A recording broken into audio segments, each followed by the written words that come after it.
Welcome, friends, to the Enduring Gifts of Marvin Gaye podcast, brought to you by your 26-year listening veteran, Jessica.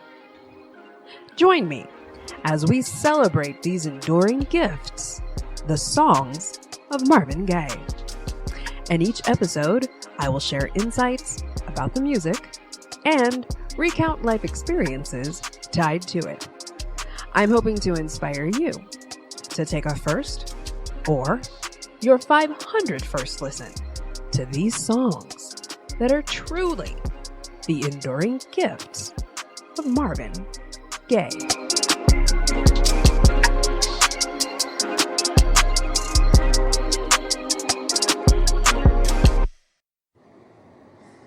Good evening. Welcome to tonight's episode, Save the Children, from the What's Going On album, released in 1971. The song is 4 minutes, 3 seconds long. Fourth song on the album. And it was written by Marvin Gaye, Al Cleveland, and Ronaldo Benson. Ronaldo Benson being a member of the Four Tops. And as I've been doing my research, I'm coming to see that Ronaldo Benson really is the one that framed the thought process of the song, What's Going On. That was something he came up with, like the premise of after some recent events had gone on with kind of police brutality toward young people here in our country that were protesting likely the Vietnam War, right? Those types of situations could get violent back in those days. And so his kind of just reaction to that was to frame, this question, what's going on, and wanting to put it into music. He shopped it around to several people, I'm hearing, and just all around the world people. They weren't only at Motown people. And I think he probably started with wanting his group, the Four Tops, to record it. He passed it around as an opportunity to several other artists. Nobody wanted to move forward with it, and he landed with Marvin. And I don't really even believe that Marvin at first wanted to do it either. Marvin wasn't recording. Hadn't been for a little bit, and last episodes, right, had been producing, and he was hibernating. So I can't really recall. I didn't get an impression that there was this just totally an aha moment, yes, you've convinced me. I think that Marvin was just ready to get back into making music again. And, I think this might have been a catalyst, somebody just really encouraging him to, hey, I think you could really do something special with this song. And then I think that was the catalyst that just kind of got the ball rolling for this entire album. So when I think of that guy, Ronaldo Benson, the only visual that I ever have of him, I think if you Google him, let me click on the link to him right now. They always show this picture. Yes, he's just this smiley guy, and you totally recognize who he is from the Four Tops. He's one of the three guys in the back that's always doing the little left to right swing, right? The hands up and the rocking side to side. That's the typical Four Tops move. But he's got a kind of a really round face and just a really, really friendly smile. And that's just the only impression that I ever have of Ronaldo, his name, Obi Benson. Anytime you see him in pictures for the Four Tops, he's just got the hugest, friendliest smile.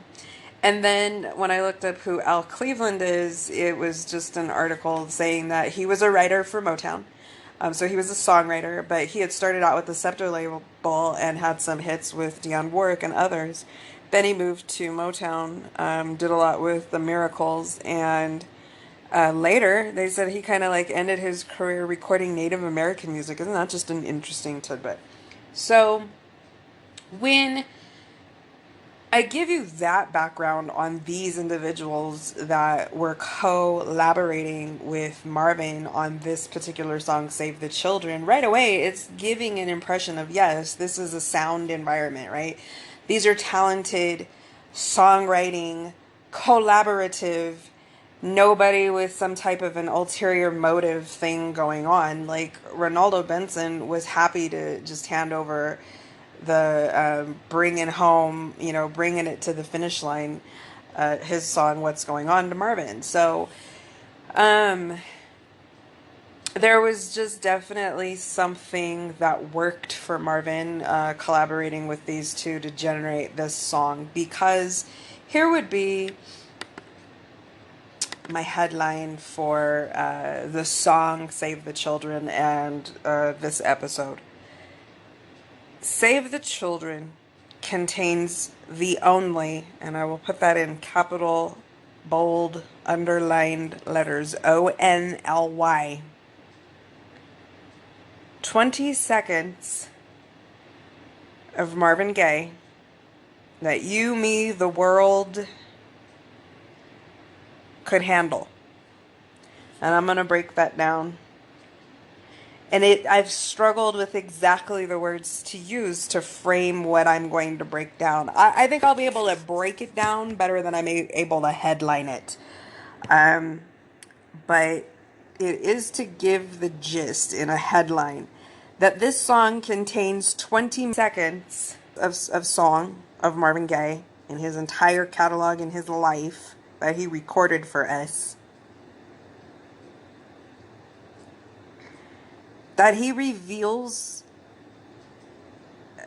a space for us that lasts for only 20 seconds. Where for 20 seconds we are exposed, we are receiving, we are given a gift from Marvin Gaye at a level that I don't think he could expose he couldn't expose that all the time. I have heard Marvin's catalog. I love anything that's the new unreleased that comes out. But what isn't unreleased, I've heard. There's 20 seconds in this song where Marvin Gaye reveals what he's working with, and we could never handle anything more than that. We couldn't even handle that level from Marvin beyond this 20 seconds. Marvin never put it on us like this ever again or before.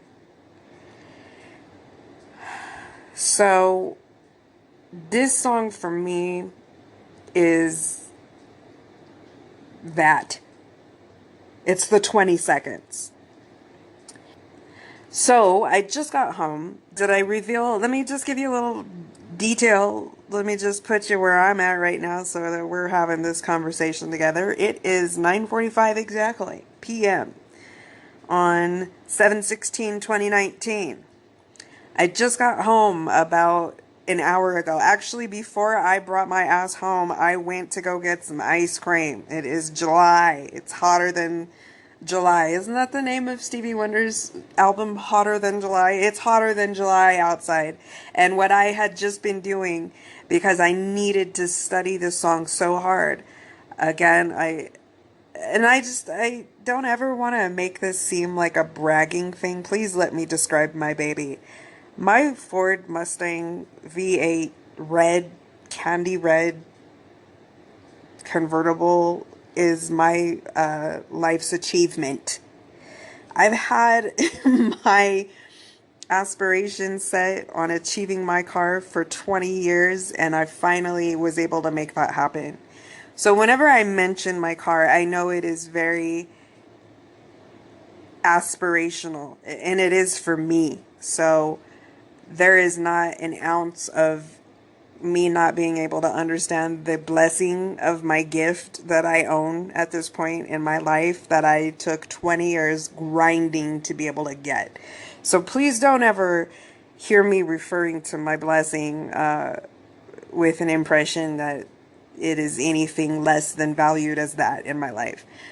But that being the case, I'm just in this phase of blessing, right? I'm grown ass woman, so I have finally kind of gotten to a place where some things have come into place, right? And what has just been giving me my life is being able to, after work, just take her out and get out into that country where and why I choose to do that, there's not a lot of cars, there's no traffic, right? And it is just, where I live, it's open and it's wide, and clouds are high up in the sky. That's the characteristic of the clouds in my sky. They're so high up in the sky. Even just states adjacent, the clouds are so low. And you feel like you could drive through them, or you could maybe reach up and touch them. But here, our clouds are so high and they're so monstrous. They're just, by the time that I got home, this one cloud was like taking up the whole horizon. It was just this monstrous, massive thing. So I love to get out and be in these clouds. When I very first, at 14, was carrying on into 15, and I will say 15 because that's when I had it on disc. So disc time in my ear, what's going on, 15, which would have made it 1994. It was in May, and May is just like the beginning of summer here, and I just always remember those clouds. It was just a May of those clouds. Blue sky and just those high, huge clouds. That's always my memory of where this journey on this album started for me. I would be in my headphones at every free moment of my time during the day back in those days. I remember this was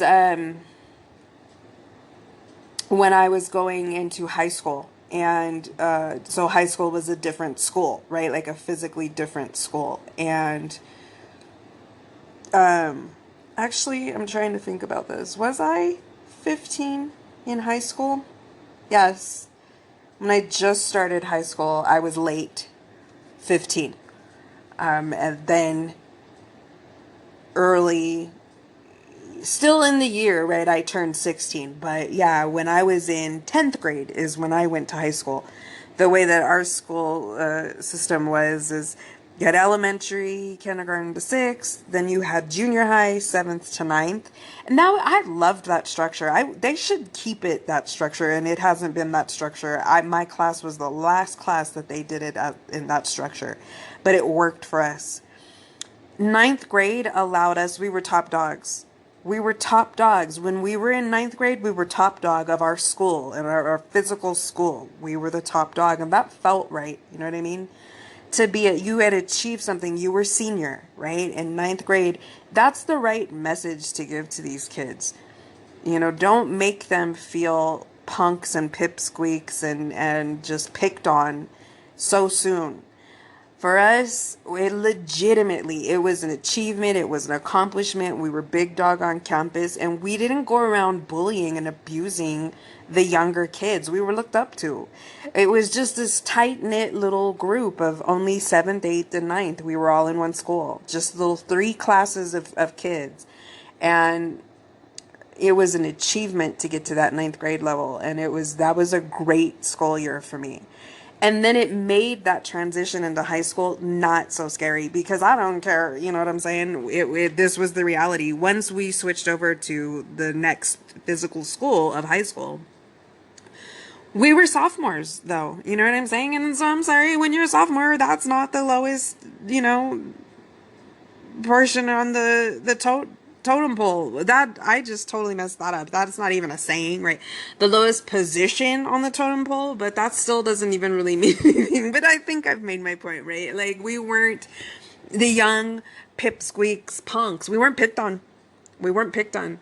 And extra why we weren't picked on, like I said, literally, my class was the last class that got to have that experience of our schooling, because the year that we went to our physical high school, so we left junior high, moved physically over to the high school, well, who came along with us were all of the little eighth graders that were turning into ninth graders. That was the first year that the high school was opening up to house the ninth graders as well.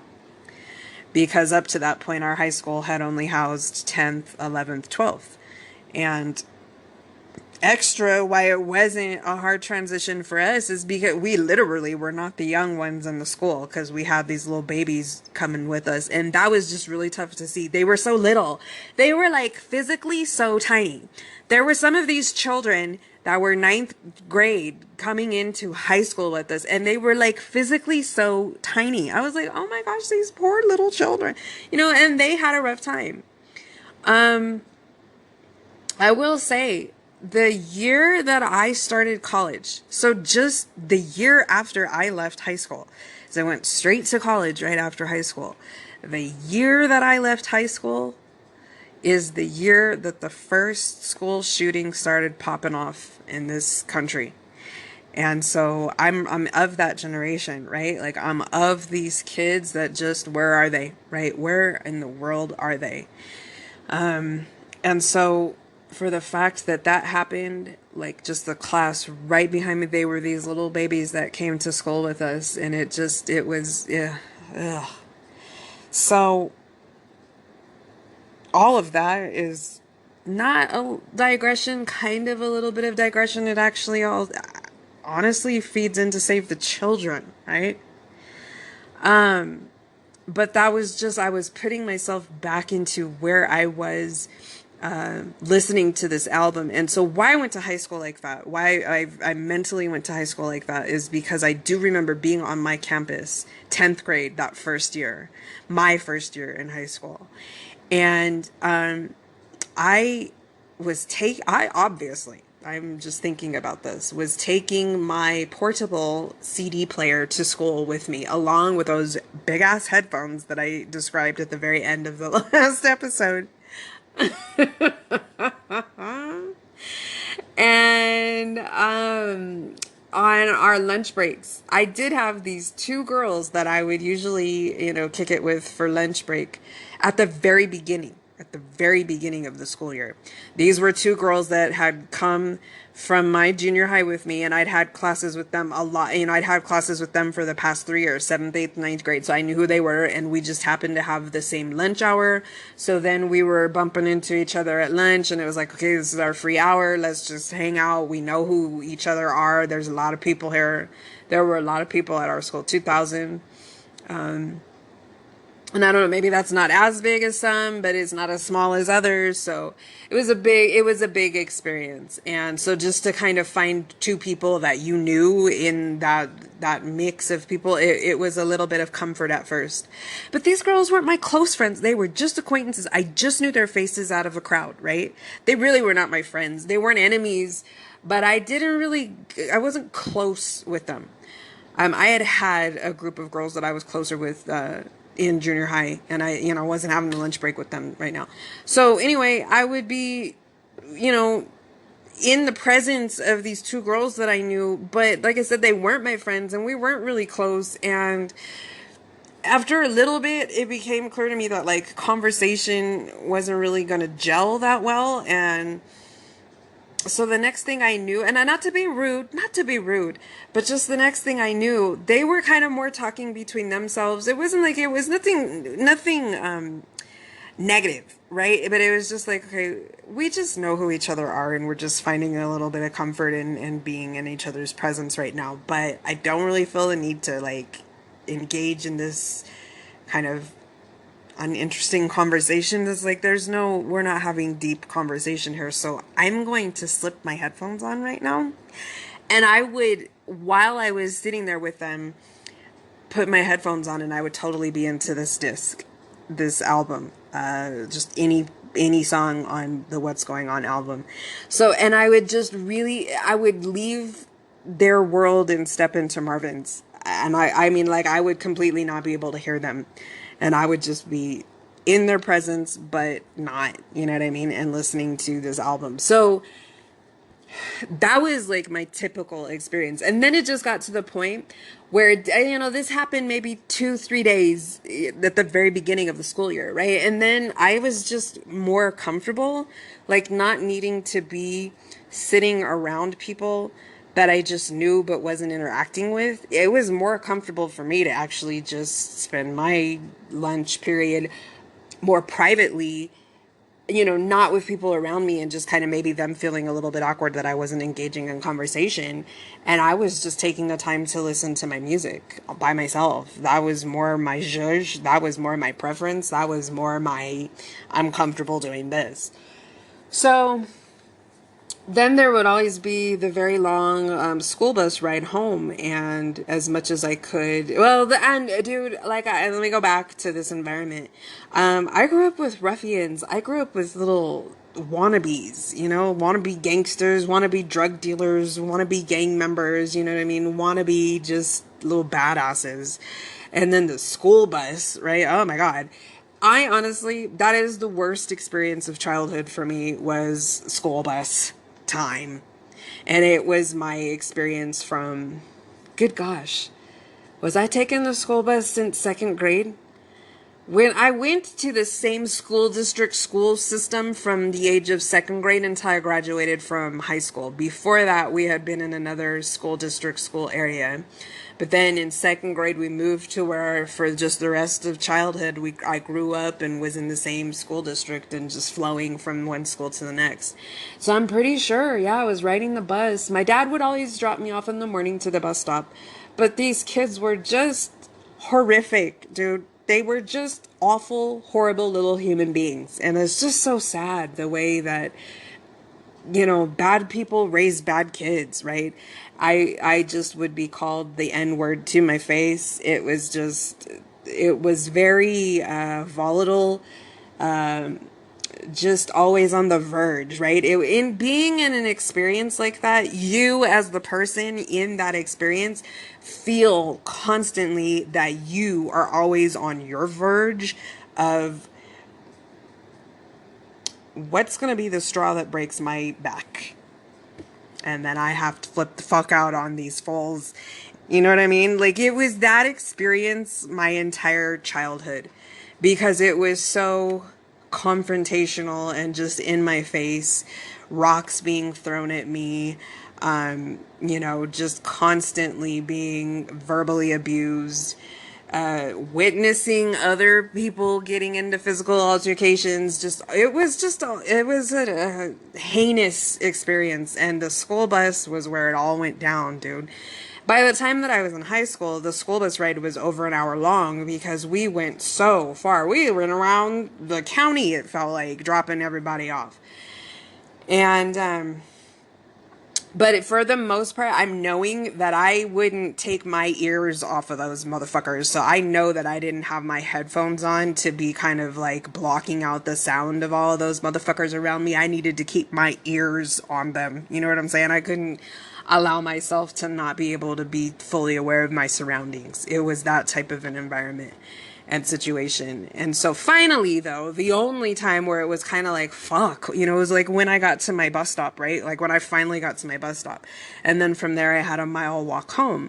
And that was when. Now, once I was off of that shit, you know, and out of that environment, and nobody walked home with me, definitely during that time, the headphones were on and I'm listening to whatever of Marvin Gaye. But mostly at that point in time, it was the What's Going On album.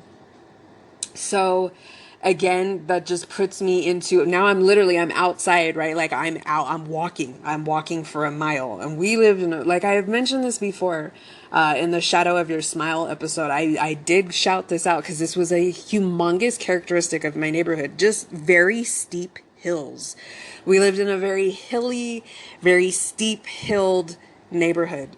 And so, in my mile-long walk home, that's a good 25 minutes. I got pretty athletic doing it, you know what I'm saying? So it didn't take me a really long time.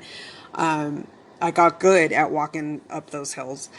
But, you know, that is literally, you're out, you're breathing fresh air, and I'm seeing these clouds of May, right? Just these May, springtime, high, beautiful clouds. So that's really just always the environment that I remember listening to this album in the very beginning with it in my ear. And so, you know, any time that I can kind of replicate those surroundings to be into this music, it's about study for me. So that's what I did tonight. I put the top down, I got out into the country, and I was just surrounded by these clouds and the blue sky. And so that was the environment that I needed. And honestly, it took me about an hour to just really get the gists of the breakdowns of the song. Opera was in my mind. At one point I'm listening to Marvin deliver this song and I was like, this is an opera. He is singing here's why I went to opera. The Grammys, the year that Aretha Franklin last minute night of the Grammys steps in for, what is this guy's name? Pavarotti, is that how you say his name? He was supposed to perform at the Grammys and whatever. I don't remember what is the reason that he wasn't able to be there. But he wasn't able to perform. And so last minute night of, guess who's able to just step in and do all of that shit? Aretha Franklin, right? Guess who else could have done it? I know. Marvin. You know what I mean? He's singing this song and it's opera. It's also high as well. I love to just let me get at the background vocal. I just love to just take the background. And it is so high. Like and so is What's Happening, Brother. I will be in the car with my sister sometimes. We're driving along. She's been hearing this album most of her life. If I was 15, she was 6. So she's been hearing this album most of her life. And she knows whether, you know, she chooses to or not, she knows it by heart. And I'll say to her sometimes, I'll be like, sis, come on, let's sing this part. And she'll be like, I can't sing it. I can't sing that high. Marvin takes it very high. It's an opera. Like these ladies in the background, dude, they're up there. They're up there. I'm not even going to attempt to do it right now because I won't hit it. But, you know, it's all the way up. And he's not singing in his highest falsetto, but he is singing la la la la la la la la la. I was part of this reading around I was doing. They said that this was one of the first, if not the first album that Motown released where they included lyrics in the album. And they were saying that Marvin... So, hold on. Here's how I'm going to break this down. I'm going to reference my Pinterest page, right? And it's Pinterest. Just look up the enduring gifts of Marvin Gaye, and you're going to find me on Pinterest. Let me go there for 1 second so I can give you the exact address. I mention it. It's in my outro of every episode, but it is... Once I logged in right there, it still wasn't at my address. Okay, so it's pinterest.com/Marvin Gaye _enduring _gifts. I have a board that is called, let me get to my board. It's called Marvin Gaye, Actor, Oh Hell Yes. Because in 1971, Marvin went to LA, Los Angeles, to film a movie. And he's an actor in this movie, and you need to watch this movie. And I have the movie on my Pinterest page, so you can watch it. And the name of this movie is Chrome and Hot Leather.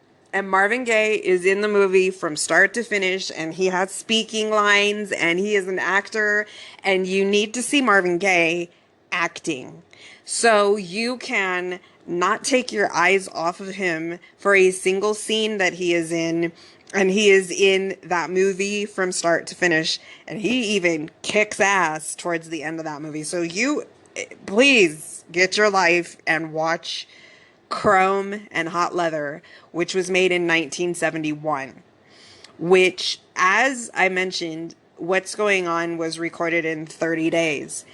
And I cut myself off from finishing that thought in the previous episode. But it was to say that a conversation happened between Marvin Gaye and Berry Gordy, to where it was on Berry's part supposedly saying that, all right, if we are going to move forward with releasing this album and you like making an album in this vein, get it done. I'll give you 30 days to get it done. And, you know, can you do it? And so he did. He busted it out in about 30 days. Well, here's some interesting stuff. And I'm glad I'm thinking of this right now. So Marvin, as he's wrapping it up, right? Like, he's needing to get out to Los Angeles to start filming this movie, because it's literally happening in the same time frame. Like, What's Going On is not finished. It's not completely wrapped up, packaged up, pressed out on albums and in the album cover and out on shelves yet, before he's needing to be in LA to start recording this movie. So part of the article that I referenced in the previous episode, whatever, I've already disparaged that article enough, right? I don't need to, I won't do it anymore. But part of what that article told me is that basically the album had been approved, signed off on by Marvin, right? And it was supposed to be like, okay, now we've got this. I think of it like in doing my work, right? There has to be a stop. Pencils have to be put down. That's what we call it. Pencils down. You know what I mean? Like, it's just, there's got to come a point where we have to stop, because it has to get into reproduction. It has to get made. Okay. We can't be messing with this anymore. So it was at that point, you know, and evidently Marvin had been good with it, and he was done, and he'd taken his hands off of it, and they were supposed to be able to have it to start getting it made into records. But as he was heading out to Los Angeles to make this movie, he snagged all of the materials. They call it the masters. That's what I heard it referred to. He snagged the masters and he took it with him, because he wasn't done, right? He wasn't done. And it was his, so he fucking wasn't done. So he took it with him out to Los Angeles. And what happened when he did that? And I learned what this instrument is called. It's a mellotron. He had just gotten his hands on this instrument called a mellotron. And what he did is, once he had these masters with him out in Los Angeles, so that in Detroit, Motown was not able to get started pressing out the album, he got with his, the Motown engineers out in Los Angeles, and he gets his hands on this instrument called a mellotron. And what he does is he changes Mercy, Mercy Me, because Marvin Gaye, adds in the mellotron that we hear at the end of Mercy, Mercy Me. And honestly, is that not the most defining, most recognizable element of that song, right? Anybody recognizes and knows that that is Mercy, Mercy Me by the ending of the song. Do, do, do, do, do, do, do, do. That's a mellotron. Marvin had changed his mind that he wasn't ready to hand it over, snagged his product, took it with him out to Los Angeles, and decided he needed to add that mellotron to Mercy, Mercy Me. Thank you, right? Like, that's what makes that song. That's like the defining aspect of that song. So, yeah, like I got on that tangent right now because you have got to see the movie Chrome and Hot Leather. Marvin is an actor in that movie, and he's in it from start to finish. He has speaking lines. He has his own scenes. Get your life and watch that movie. And it is on my Pinterest board. Marvin Gaye acting in a movie, Chrome and Hot Leather, 1971. So yes, literally, like he hasn't let go of what's going on for it to physically be pressed out onto vinyl records. before he is out in Los Angeles starting to film this movie, Chrome and Hot Leather. That's another reason to watch this movie. You're like, oh my gosh, Marvin Gaye, that's what he looked like right when he was still putting the finishing touches on what's going on. They said that he had already grown his beard, his full beard, but he had to shave it off for this movie. So that's like also probably one of the last times that you'll ever see Marvin clean shaven. It's just I'm not even going to be able to invite you back to my podcast if you don't watch this movie. I mean, come on. Like, who are you if I've told you that Marvin Gaye acted in a movie and possibly you hadn't already seen that? And you are not, like, needing to maybe even pause this episode to go watch that movie. But as far, and of course I jest, but when I just now said that about inviting to listen to my podcast, I'm actually going to my podcast dashboard right now because I have to just shout to you guys and just thank you so much. We are around the world, and this just speaks to me, the volumes that it speaks to me about the love that Marvin Gaye has around the world to this day. And that's exactly, I thank you. I thank you for getting it. I thank you for loving Marvin Gaye with me, right? Thank you for loving Marvin Gaye with me. And maybe you were even thinking if I'm saying, like, who am I to thank you? You know what I'm saying? Like, I don't need to thank you. Maybe you need to thank me. So, but I thank you for sharing this space with me in love with Marvin Gaye, for Marvin Gaye. So I'm shouting you out in Germany, Australia, the Philippines, Japan, Ecuador, Canada, and the Netherlands. I love you. Thank you. Yes, I'm here for it. This is what it's all about. I understand it. You understand it. I get it. We get it. So here's one thing that I would just also call to action to you guys. Spread the word. Tell 5 people. Get everybody on this movement, right? I want this to be a movement of love of Marvin Gaye. And it really just goes back to what I explained about Marvin Gaye is joy on demand. He provides joy in this life, in these times, on demand. And that's a necessary weapon to have in your toolkit in this day and age, is an ability to bypass and surpass circumstances and tap into your joy that cannot be touched and taken away from you. Yeah. I'm glad that you get it with me. So, save the children. I was out in the country with the top down tonight, and I was listening to this song over and over and over again because I just needed to get it. And so I mentioned opera. I got opera. I get these ladies in the background singing opera. I get Marvin singing opera. So, and let me finish a thought. Why I got off onto the tangent about he was out in Los Angeles filming this movie, and that the album What's Going On, if not the first, is one of the first that is released by Motown where the lyrics are included. Well, Marvin is out in Los Angeles, and the lyrics are needing to be given to someone back in Detroit so that it can get given to whoever's going to print the album covers to put the lyrics into it. And so the way that this happened is that Marvin was on the phone singing. He literally sang his album to an administrative professional that was in the Motown studios. And she was typing up as Marvin was singing to her on the phone so that she could get the lyrics.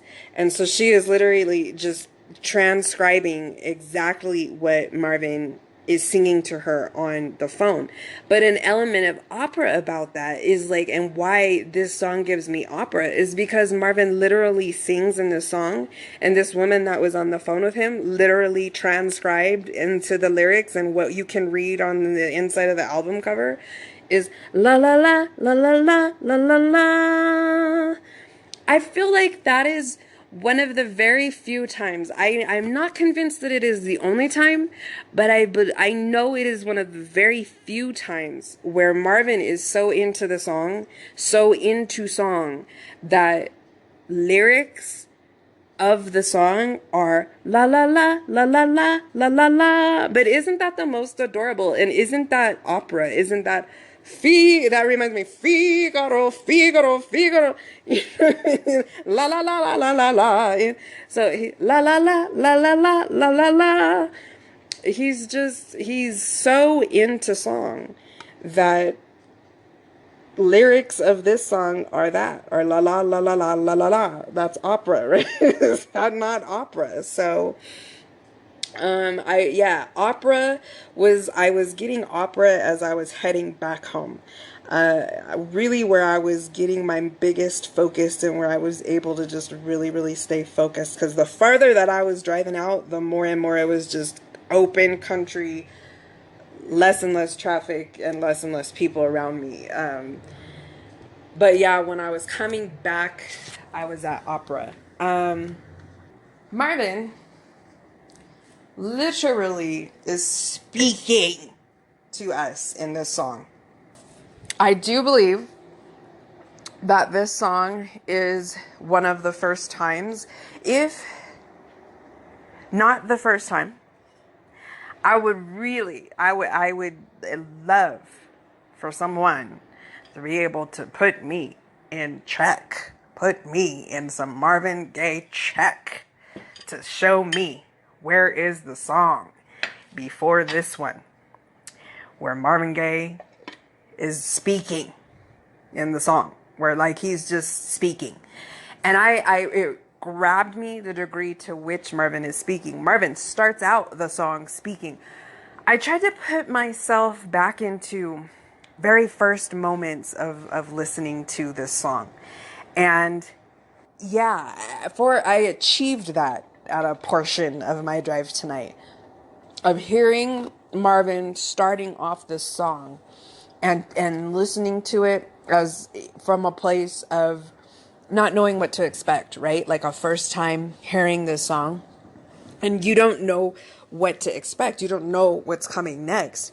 And for the fact that literally once Marvin begins to provide vocal to this song, he is doing that via his speaking voice. And so I don't even know. Yeah, I'm so serious that in a song, not a TV interview, not after he's just finished lip singing on some show, but in a song, that we are just hearing Marvin Gaye speaking up to this point in his career. Because I feel like he does it again in Hear My Dear, right? I feel like in literally the song Hear My Dear, that doesn't he speak? I feel like he speaks and sings in that song. But that's much, much later than this. And so in the times before, I just really don't know that in song we've heard Marvin Gaye's speaking voice. And put it for me, right? Listening to this album for the first time when I'm 15, well, unfortunately, Marvin's passed away. I haven't grown up watching Marvin speaking on TV after he's just given some type of a lip singing or live singing, because he definitely sang live a lot of the times too, on these shows. It was up to probably the show's format, right? Like, do they have people lip singing or are they live singing? But, I didn't grow up being able to see Marvin performing on these shows growing up to where I would have heard his speaking voice. So I remember, somehow I achieved, as I was driving tonight, hearing him speaking like that. I was focusing so much on just studying the song, and it was like, wow, Marvin comes into this song giving vocal in his voice. He's just speaking. And then from there, he gets into singing. And let me explain. I've jotted down, this is the first time ever, guys, that I've jotted down some notes. Don't get used to it. This is a story. Marvin is telling us a story in this song. That's why this is an opera. What is the definition of an opus? A symphony. This song is in the same vein, and guess what? It's on the same album as our last episode song, Right On, right? Marvin was writing symphony. Martha Reeves explained that to us, that this album is Marvin's symphony. Towards the end of his life, Marvin explained that he was writing an opera, a symphony. He was calling it Life's Opera. It is available on, what album is that on? It's the album that CBS Records released after his death, which was like material that he was working on after Sexual Healing, and didn't get to finish, but he was working on an opera. And he had been working on this opera for many, many, many years, just kind of doubt. And Marvin made many operas in his life. We'll explore them, okay? I'm going to be able to use the word opera many times to you in description of Marvin Gaye's work, okay? Let's go there. Let's call it that. Why is Marvin's work not an opera, okay? I need you to tell me why it's not. So it is. So this song is a story. It's an opera. And he comes in with his speaking voice. And honestly, what the name of this song could be, equally as it could be called Save the Children, is who really cares? Because he repeats that question over and over and over again throughout that song. And he breaks your heart with that question. So he starts out in his speaking voice, which for me was the first time that I was hearing Marvin Gaye's speaking voice, because I had not had a lot of access to Marvin Gaye not singing prior to this. This was my first, I'm pulling this album off of my family's collection of music, and because it's in this house, I don't have to go babysit so that I can get little teenage money to go have some adult take me to a music store so that I can be overwhelmed by the selection, because I don't know Marvin Gaye's catalog yet and I don't know where to start.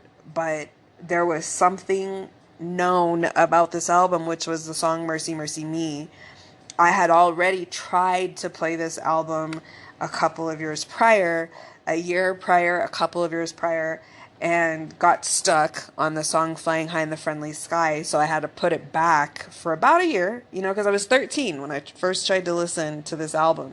And I got stuck. I couldn't really get past Flying High in the Friendly Sky. And,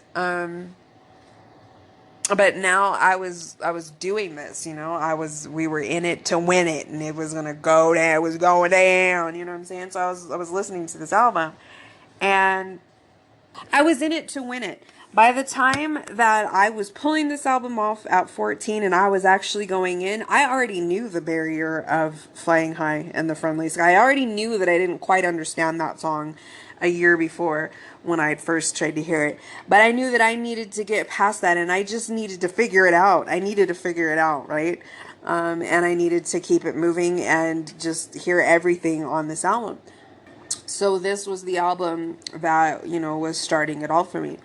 And Save the Children, it's my first time hearing Marvin Gaye speak. And everything else aside, nothing about the monumentalness of this entire album, and let's just focus on that. This song is a very unique delivery, period, of the combination of the singer's speaking voice and singing.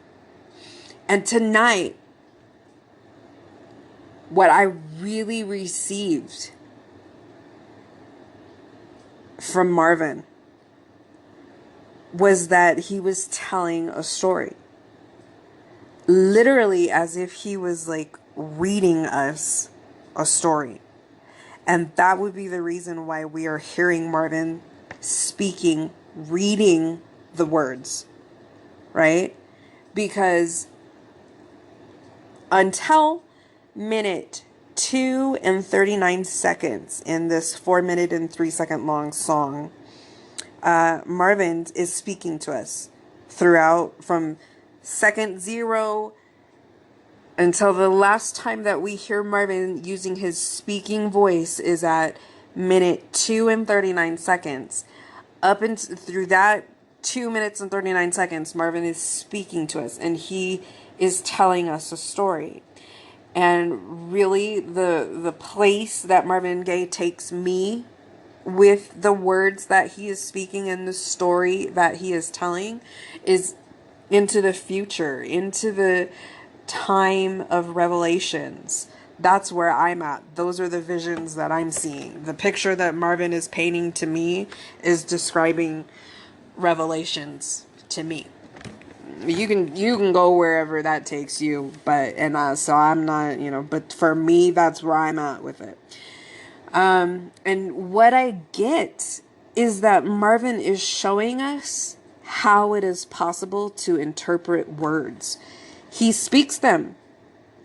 And then he shows us how they can come to life when immediately after he sings them. And I was listening to this experience.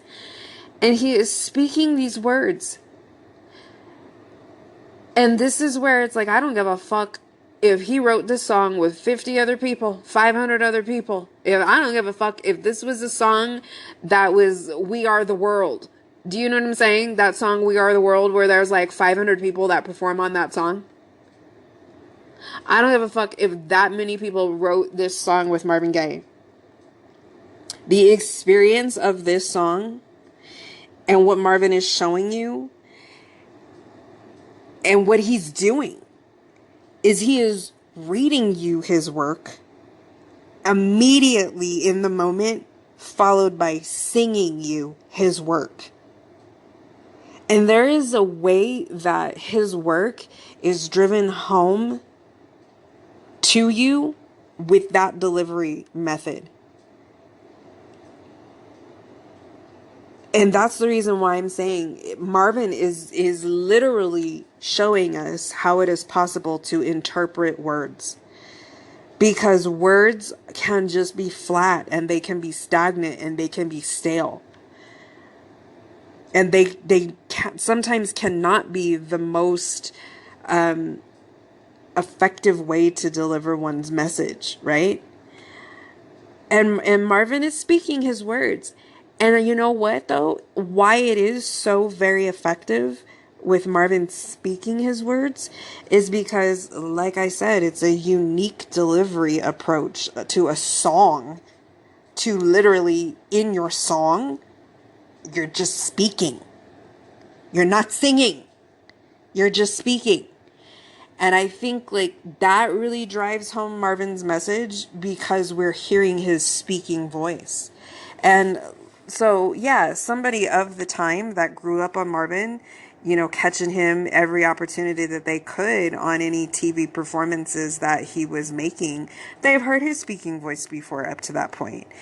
But, kind of even regardless of that, we haven't really heard Marvin's, for a song long speaking voice in a song. I would love somebody, please tell me, what is the song? I would love to know that. But that is the fact that he is kind of as much speaking in the song as he's singing in the song is driving home the message of his song. But this is my point on saying that I don't care how many people he co-wrote this song with. What makes this song all Marvin's song and that what he's showing you that only a gifted singer can do, is that you take spoken words and you sing them and bring them to life. Marvin Gaye is showing us how it's possible to interpret words, because literally what he is doing in one song, that's why this song is an experience like none other. Really, I mean, and here's something also. I was thinking of this on my drive home. I was pretty close to home when I was having these thoughts occur to me. It's, I've mentioned this before, and I'm very proud of this. I'm gonna, say this as like a bragging thing. I don't listen to a ton of other musicians. Okay, I can guarantee it. There's no other musician whose work I know to the degree that I know Marvin's. There's no other musician that I love to the degree that I love Marvin. So, and I say that in a bragging way. But, so something that occurred to me, though, is that being the case, that I don't know, like, thoroughly back and front a ton of other artists like the degree to which I know Marvin Gaye. I know that it's possible that there are other artists from that time that could have done similar things, right? Or, that something that Marvin Gaye did was not the first time that it was ever done. Right. But here's the thing that I don't really give a fuck about. And it's like, so what if somebody else did something similar or did something first? Marvin Gaye did it. And if it has to be a Marvin Gaye did it too type of thing, then fine. And guaranteed, though, like when he did it too, there's no comparison to someone else's. You know what I mean? And that's what it is. That's what's like, that's being in a game, right? That's being in the music game. That's being in the whatever game that you're in, the game of life. You know what I'm saying? It's like, whatever game you're in, there's doing you. And that's just the thing about it. Like, once Marvin did his thing, the end, there's just nothing else that compares to something that Marvin did. Even if Marvin did something that someone else did, that something else that someone else did doesn't compare to what Marvin did. The end. So, I'm saying that for Marvin. I'm not saying that Marvin had that opinion of himself. I'm saying that for Marvin. Because I was thinking of this song, and I'll go back to what I'm just explaining about the delivery of the song, and I don't know, did somebody else ever, and maybe even at the same time, and maybe in that phase of time of music, did people make songs like that, where they did a combination of speaking and singing? I don't give a fuck, dude. Marvin did it. You know what I'm saying? So that's the reason why it's like, I don't really care who his peers were that did things too. Guess what? Marvin Gaye did it, and that's all that I give a fuck about. It's like, that's it. So that's where I'm coming from with this podcast. You know what I'm saying? I'm not here to not show respect to other people, but I'm here for Marvin only. Because for me, I've stated this logo few episodes back. I feel it's really time to resurrect it. Only Marvin will do. Okay? So, yeah. But that's enough is said right there. But that explanation out of the way, let me get back to my point here that, this song has a very unique delivery approach, and speaking it is driven home because we're hearing Marvin Gaye's speaking voice combined with the singing of it. But then Marvin could have been, this is where I made this point before. Marvin could literally be singing the phone book, and he could do this. Because that is what he is doing in this song. Marvin is speaking his words. It is literally as if Marvin has taken a book off of a shelf. It's like we're children, sitting around for story time. Did you ever used to go to the library? Did you ever used to be in preschool and have a teacher that read you books? Have you ever read books to little children, right? Like it's a very fascinating thing. It is a transporting you to another world type of thing. And that is what Marvin is doing in this song. He is telling us a story.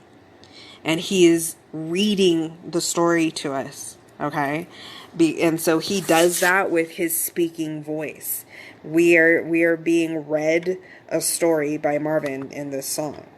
And then what Marvin does, and this is where this song is just completely Marvin's. This is my point to say I would not give a fuck if Marvin wrote this song with 500 other people. It becomes 100% Marvin Gaye. Because he is taking words and he immediately shows us his interpretation of those words. That was the first time ever in my life was tonight when I was listening to this song out in the country. Hundreds of miles out into the country. I was like, wow, Marvin Gaye is showing me the way that Marvin Gaye took these words and interpreted them. Now, they are 1/3 Marvin Gaye, right? But they are also 2/3 two other people. And that's what makes it important. Is because that's what I'm saying. I wouldn't give a fuck if it was 1/500th Marvin Gaye as far as who wrote those words. It becomes 100% Marvin Gaye because in the moment he is showing you the way that he sings and decides to interpret how he is going to sing these words, these spoken words. And that is something that only Marvin Gaye could give us for this song. He has given us a song where it's like, who cares how many people wrote this song? He wrote it with other people, but he is interpreting it with the song, the singing of the song in a way that only he could do. I mean, it is literally the way that he speaks these words, and then he'll come through and he sings every single word that he just spoke, but he'll put emphasis on the smallest word. He'll put emphasis on the, you know what I'm saying? And you're just like, oh my gosh, that's how he decides to sing. That's how he decided to sing those words. And there is just something about the message of this song that is driven home so hard and so effectively and so completely because we get it from him being spoken and sung in tandem, concurrently, at the same time, moment to moment, back to back, touching each other. It's just, that's what I'm saying. It is an experience like none other. And this is what I'm saying. I don't know. Have other people delivered songs like that? I don't give a fuck. You know what I mean? Marvin Gaye did it. So that's the experience of the song. I made a note and I was touched by the fact that he opens up. This becomes his opera. We're starting to get the strength of his singing at 1:10 seconds. At 1:10 seconds, he really hits it hard. It's becoming opera at that point. And I noted that at 1:26 seconds is the first time that I hear him make reference to the children, right? Which is what the title of the song is, Save the Children. So at 1:26 seconds, he's kind of inserting the children into this revelations scene that he has created in his story. And all of a sudden, as soon as he puts those children into the story, and let me go back to what I said, the title of this song could just as easily be as Save the Children. The title could just as easily be Who Really Cares? And he is painting this picture for us of what our planet is going to become. And to me, that is in the time of Revelations. And all of a sudden, at 1:26 into painting this picture, he inserts the children. And he's asking us up to this point, who really cares? Who really cares to save the world? That's what who cares to save this world? And then he inserts the children.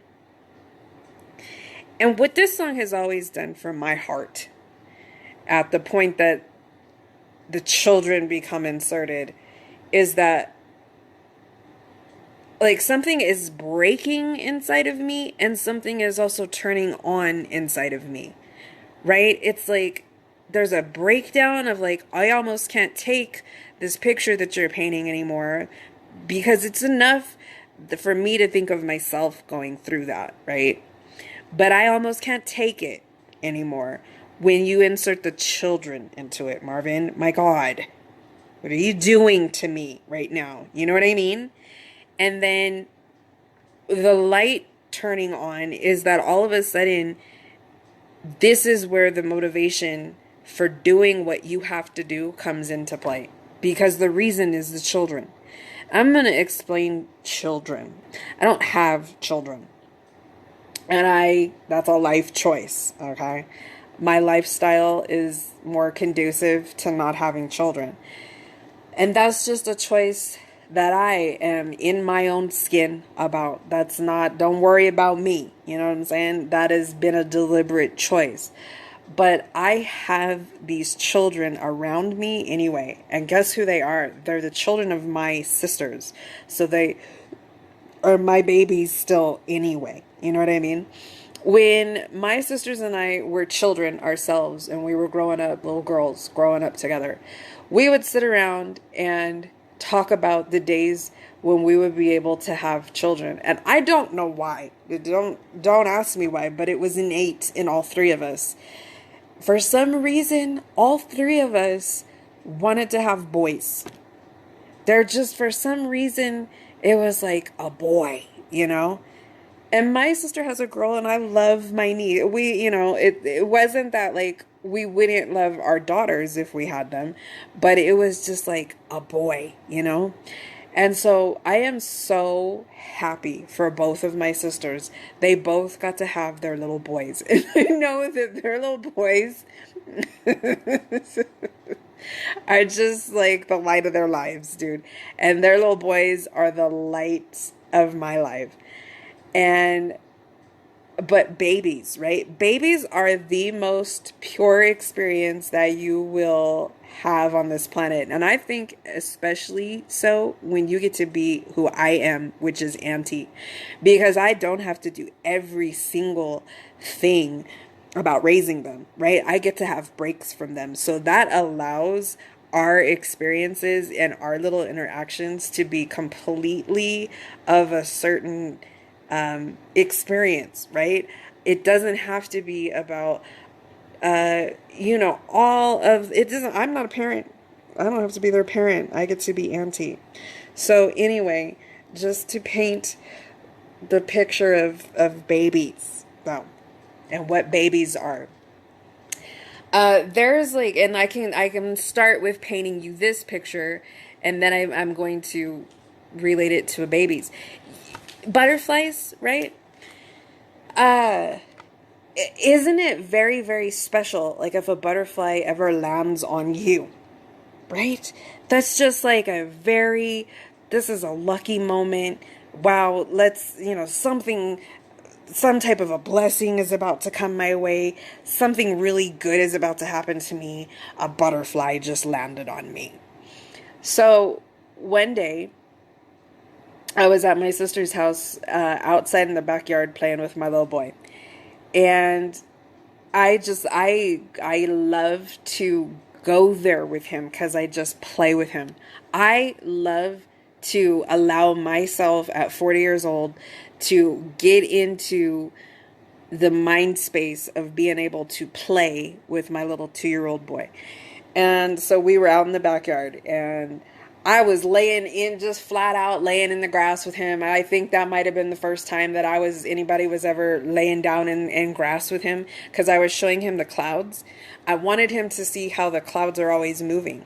So I didn't take the time to go get a blanket first and lay that out, which I would have appreciated. Like, actually, once I got it, I was like, wow, I would have really rathered have that's not playing though, right? If I would have been so focused on I needed to go get a blanket first, that's not playing with him. So I was just playing, but like I really wanted him to be able to experience that, because that's what me and his mom and his auntie used to always do. When we were little girls, we used to always lay down and just look at the clouds and tell each other what we saw in the clouds. So I was doing that with him. And then he wanted to go play bubbles. He wanted to blow bubbles. And he ran around the corner of his little backyard, and I was like, where is he going? So I had to follow him really quickly because he was running away. I was like, where is he going? But he had also just said bubbles to me. And I was like, oh, I was like, about the bubbles, dude. Like, I really wanted to do the bubbles too, because we've done bubbles a lot before. But then he was running away, and I was like, where is he going? Well, he knew he was going straight to where the bubbles were. He's so adorable. So he was running away fast down the yard, and then he turned the corner, and that's when I was like very quickly needing to be right behind him, because I did not know where he was going out of my sight. So I got right up to him really quick, and he was already reaching as high over his little head as he could, because that's how much higher than it was from him. The bubbles were up on this table, on the edge of a table, and he was like almost on his little tiptoes, arms as high over his head as they could be, trying to put his little hands on the edge of the bubble. And if he would have grabbed it, it would have fallen, right on his head. So I had to come and grab that for him. But he was going to go get the bubbles, right? So I grabbed the bubbles, and I was like, okay, let's go do this. So we were playing with the bubbles. And, I somehow in this experience, the main thing I was able to do, and I wasn't trying, right? Bubbles are very difficult. They're hit and miss, right? Like, and is there a method to like consistently being able to blow bubbles? Because I would like try and blow, and sometimes nothing would come out. But then most of the time, if anything came out, I was being able to give him these just one like really big bubble. And so every single one, as soon as it popped, right away, do it again. Do it again. You know what I'm saying? Like I could have done that with him for a year. And every single one that popped, he would have just, with the same intensity of excitement, been telling me, do it again. We're doing this for a while, right? We probably did do it for more than half an hour. And at one point, I'm sitting in the grass, right? Because I'm letting him just go chase them wherever they go. And at a certain point, he just comes up and he puts his little foot on my leg. And he's wearing little sandals, and he puts his foot. And so I kind of looked at him, and I was just like, why do you have your foot on me? Like, don't put your little shoe on me. But I didn't shush him, move him away. I was kind of like, why is this little boy putting his foot on me? And you know what, too? There's something about my little nieces and nephews. They like to put their feet on me. Like, they do that. They get real comfortable with me. And the next thing I know, they're putting their feet on me somehow. So that was the reason I was just kind of like, I think it was kind of more like, why are these babies always just putting their feet on me? So he just had his little foot on my leg, and I let it be. And I just kept blowing the bubbles. In 2 seconds, I wasn't even noticing that he had his little foot on me like that. But here's what I'm talking about, butterflies. You know how just all of a sudden, if a butterfly just flies on you? The next thing I knew, my baby, and this is the experience of babies, dude. We're blowing the bubbles, they're going everywhere. And the next thing, just on his own, my baby, he just sat himself down on my lap. I was like, oh my gosh, it's like even better than a butterfly landing on me. My baby just decided, he didn't ask, he didn't tell me he was about to do it. And the next thing I know, I was just being sat on by a little baby. You know what I'm saying? Save the children, dude. Save them. So this is the reason why at 1 minute and 26 seconds into this song where he inserts the children, that's why I'm like, something breaks and something turns on. because it's like you almost can't hear the scene of this song anymore that he has been painting, the picture of Revelations, once he puts those children into it. But then at the exact same time, that becomes your total motivation for like, okay, what do we have to do? And this is my motivation for doing what I have to do to save this world. The reason is the children. And then, and I didn't get the second that he says this, but shortly after he says, you know, he inserts the children, he is telling us that, you know, it's like it's nobody's fault because we can't stop living. But then he makes this statement, and this is really a revelation of who Marvin was as a person too. He says, but let live everybody. And that really so much reveals who Marvin was as a person. If you if you have an impression of Marvin Gaye, right? He's not, and he was not this really, and so hold on, before I go any further, I'm of course speaking in the vein in which I know Marvin, which is through his music. I'm not going to give an impression that I ever had a conversation with Marvin Gaye and so that I could know fully who he was as a person. I know some people that knew him as a person, they try and kind of push that back sometimes. Well, you know, people think they might know. It's like, okay, fine. I'm not, let's don't go there. But you know him anyway. You know what I'm saying? Like, that's what I'm also not going to allow somebody that did know Marvin Gaye closely take away from me, is what I know that I also know about Marvin Gaye through his music. I'm sorry, you're not taking that away from me either, though, okay? So we just have to, it's two sides of a fence. And I fully have access to my side of the fence, okay? And I know what I'm talking about on what's on my side of the fence. So what from Marvin Gaye's music you get to know of him as a person is that you can really just, you get a sense that that let live everybody was a true attitude that he really had about people in the world. Marvin Gaye was really able to just be with people, talk to people. I hope that by now you've had an opportunity to watch that movie, Remember Marvin Gaye, which is on my Pinterest video board. But a perfect scene from that movie, that is what I'm talking about, is he's walking down the street in Ostend, Belgium. Yay, I said it correctly. And he goes into some little tavern, and it's full of people from Ostend, Belgium, right? Where has Marvin ever seen these people before? Where have they ever seen Marvin Gaye before, right? And he just goes into this tavern and he starts having a conversation with these people, right? He's just checking them out and they're checking him out. And, you know, he's black, and have they ever even seen a black man before in their little tavern? You know what I'm saying? But, like, that's not a barrier, and they full on have a conversation. The funniest part about this, all of a sudden, I hope you've seen this. One of the guys that Marvin's standing there at the bar talking to, just all of a sudden the guy says to Marvin, he's like, "Where are you from, Paraguay?" Marvin is like, I think the man kind of asked him first, "Where are you from?" And then Marvin says Los Angeles. And then kind of right as Marvin is saying Los Angeles, the guy throws out there Paraguay. And Marvin, he says Los Angeles, and then right away he's like, "Paraguay?" He's like, "I don't even," Marvin, he's like, "Paraguay?" He's like, "Where's Paraguay?" He's like, "I don't even know where Paraguay is." It was like, no. He's like, "I'm from Los Angeles." But it's just like, that's Marvin Gaye, right? Like, live and let live. Like, I just don't feel like Marvin Gaye really had a problem with anybody, right? So I really do, I just get the impression that that is really and truly who Marvin was as a person, and that it was his attitude to just let live everybody.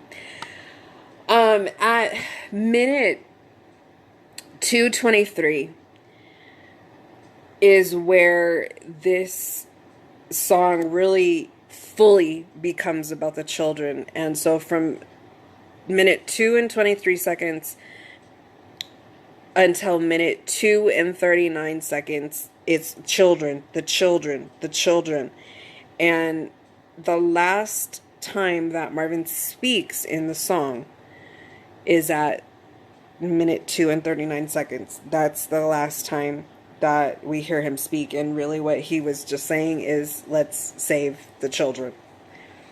So he's done speaking at that point. And what he does, and this is the opera, is from there, it's like, okay, he's been showing you there's two ways to deliver a message, right? Through his speaking voice and then the interpretation of spoken words into song. And all of a sudden, Marvin's gonna just like drive it all the way home. He starts to take over, and from minute 2 and 40 seconds through minute 3 and 4 seconds, he takes over with the singing. He's gonna drive it all the way home now. He can't speak to you anymore. He's got to sing to you now. That's where the power is. That's where his power is. And he takes over for the rest of the song into singing. For the rest of this opera, he is singing. And he starts to call them babies. And Marvin, what are you doing to me? Because I know about babies. A baby came and sat on me like a butterfly. Okay, so this is all the reason to save the world. And he's calling them the babies now. And I just can't even take this anymore. And so he's building and building and building, and this thing is just a full-on opera. And then at 3 minutes and 7 seconds, he comes all the way down. He comes all the way down. And he goes all the way back to the very, very, very, very, very beginning of this song. And he asks you the question, which easily could be the title of this song as well. And he's right back to asking, but who really cares?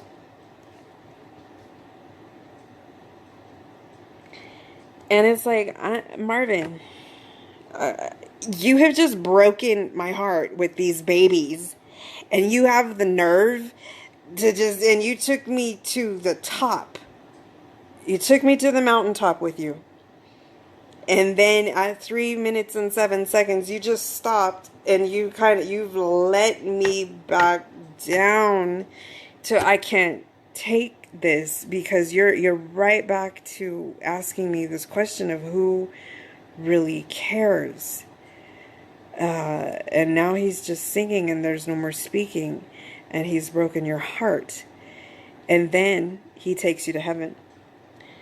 We are now getting to the headline of this song, which is what I said, that this song contains, and this is how I don't even really know the words to use, so I'm going to say it several ways and then see if I drive home my point. But really, I don't need to drive anything. I'm going to tell you, get to your song, get to your headphones, get into this song, and get to minute 3 and 41 seconds. And from 3 and 41 seconds until 3 and 43 seconds is heaven on earth. It's heaven on earth. And if you somehow in college, my freshman year in college, I don't know why this happened one night, but it did. I was in bed. I was in my dorm in college. And, I've never explained this, but my sister points this out to me all the time, because this was the way I used to always do. I can't really do it so much anymore, but from 15 until college, so I was 18, 19, I could not go to bed. I couldn't go to sleep without listening to Marvin. That was how I went to sleep every night. And how in the world did I go to high school? Did I go to school? listening to Marvin Gaye in order to fall asleep, because I can't do that anymore because I don't fall asleep, and that's, when you think about, that's hard to do, right? Like, you can't do that. You can't really you can't really listen to Marvin Gaye to go to sleep. That's not what that's for. You know what I mean? But back in those teenage years like that, I could not go to sleep. And it's like I couldn't let myself let go of consciousness without, like, I guess the very last sounds I was hearing being Marvin in my ear. And so my sister was very fully aware of that. She points out the way her daughter nowadays, her daughter's 15 now, so full on a teenager, and about to be 16 next month, my goodness. And her daughter goes to bed the same way. She's like, yeah, she won't go to sleep. She's always got her headphones in. She won't go to sleep without her music. And so I can't do that nowadays. But so anyway, that was the way that I used to always drift off to sleep. And there's one night in my dorm, this was the first time that I ever stumbled upon being able to tell you these 2 seconds, because I was doing it on a loop, and this is maybe a little bit too much. Maybe you're not going to be on this level with me. But I had my little portable CD player, and there's the fast forward button, right, where you push it and you skip to the beginning of the next song, but if you hold it, now you're scrolling through the song. And there, for some reason, I got to this place where I was able to scroll and back scroll and scroll and back scroll. So I was like basically listening to this on a loop, and I was able to hear it as it was playing backwards. I'm going to the movie Sleepless in Seattle, and this is, everybody knows about this, but the little boy is in his room with his friend Jessica, right? And the dad has been looking for them, and then they're both snuggled up in his little chair. And they got his little portable record player in his lap, and the little boy says to his dad, "Dad, if you listen to this backwards, it says Paul is dead." And the dad's just looking at him, and he's like, "Yeah, I know." And the little boy's like, "How do you know?" It's just like that scene, right? Which, when we know what that's talking about. So, but that's where, like, this was the first time for myself that I had gotten to a place of being able to hear a song backwards, where it was just like, so literally, I'm telling you, this is probably way over the top, but I would listen from 341 to 343, and then I was rewinding it back to 341, and to hear from 343 backward to 341 is a sound as well, but all of it is heaven. Like, I'm sorry, you just have to, if there's a way that you could play that on a little loop that would just play it forward and then play it backward, and then that 2 seconds is heaven. I need you to hear it. I can't break it down. You have to hear that. It's an audible experience. But that is the beginning of this thing that I'm telling you about, which, again, I promise you my words are not going to do this justice. And so based on that, I'm going to wrap this up to release you to go get to this portion of the song. But from minute 3 and 41 seconds until 4 minutes into the song is where Marvin Gaye, for all of the years of his career up to this point, and I promise you, for all of the years of his career after that point, unleashes upon us, puts all that we can handle on us of what he has. And let me kind of explain it like this. Let me start out by explaining it like this. Multiple times from people that did know Marvin, worked with Marvin, I have heard that Marvin Gaye was almost a stinker as far as giving us his full strength in his gift. He didn't do it on record. He didn't record it. So we have 20 seconds. We have 20 seconds. But the people that were able to be around Marvin witnessed it way more than we have it for 20 seconds. And so, and kind of therefore that Marvin was a little bit of a stinker, and that he didn't give it all to us. He didn't. He let it go. I think he let go of himself. And for 20 seconds in this song, we have it. And this is it, folks. This is it. But like, he could have been in this all the time. That's what I'm saying. He was a stinker. He could have been in this all the time. We can't handle it. We can't handle this. Okay. The world couldn't handle it. If you're on this episode with me from the first one, I'm breaking this. We're there.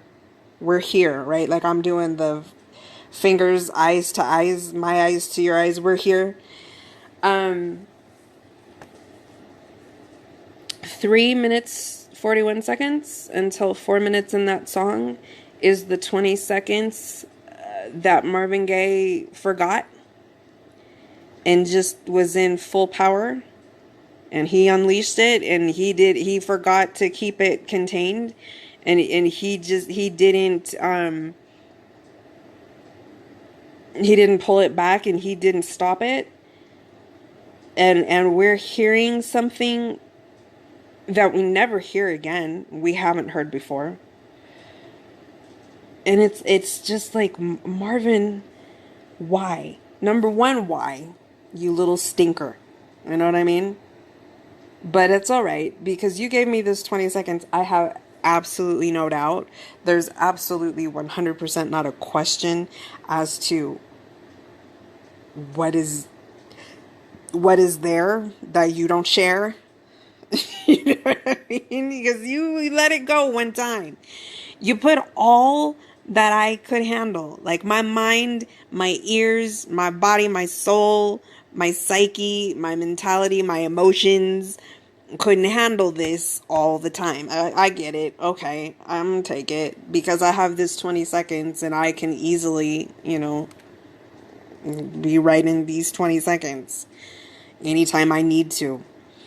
But it is what it is of Marvin Gaye. Okay, this is not a joke. It's not a joke.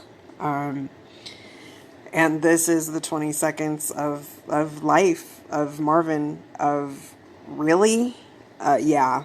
So I'm gonna let you go, because I really just need you. Write this down.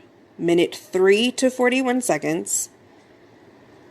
To 3 to 43. That's just pure heaven. That's just a heavenly sound. It's just a sound from heaven. He lets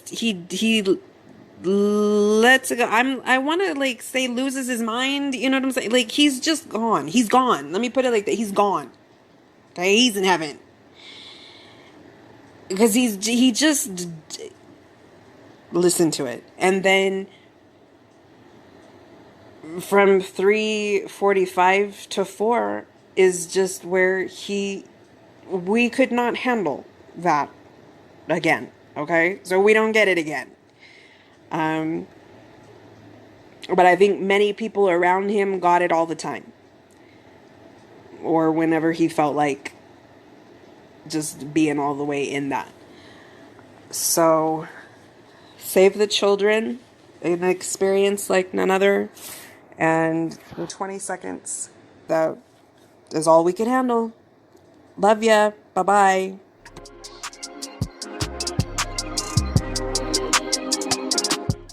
Well, friends, that's it for this episode. Did we have fun? I had fun. Subscribe to our show so you never miss the enduring gifts of Marvin Gaye. And we're excited to announce that you can follow us on Pinterest at our page, pinterest.com/Marvin Gaye _enduring_gifts. There, you can see our gorgeous picture boards for each podcast episode, among many others. These boards are full of images of Marvin, capturing key moments from each episode. We're making this a listening and viewing experience for you. So until next time, thank you for listening.